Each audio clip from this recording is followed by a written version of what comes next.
We're going to be going to none other than the expert David Kirkpatrick, the founder of Techonomy Media, author of The Facebook Effect, the inside story of the company that is connecting the world.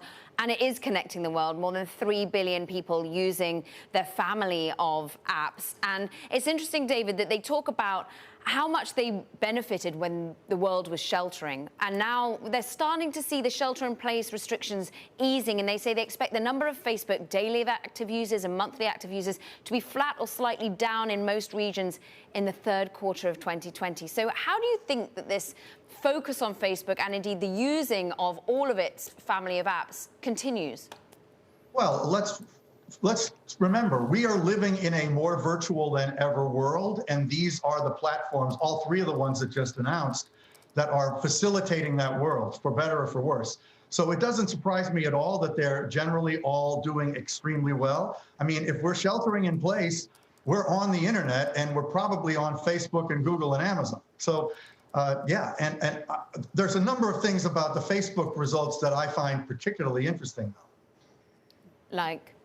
Well, for one thing, that they went out of their way to say that in the first part of July, they saw exactly the same growth rate in ad spending that they'd seen in the second quarter, which was a direct way to address the ad boycott and saying it's not hurting us, which frankly, those of us who follow the company more or less knew, but they wanted to reassure Wall Street, oh yeah, this is what Zuckerberg said to his people a few weeks ago. We're not really worried about it. And they don't have anything to worry about from a financial point of view. Reputationally is another story entirely. Well, let's expand on that a little bit more, David, because, I mean, we kind of knew that Facebook's business structure, the ad boycott wasn't going to make a huge dent financially. Right. Obviously, Zuckerberg, along with three other CEOs, got dragged before Congress yesterday. And the hearing that they had, I thought it was a little bit different than the previous hearings that we've seen with either Zuckerberg or Sandberg and other executives from Facebook, and that they actually seem, some of the Congress people actually seem to have hard evidence, at least documentation,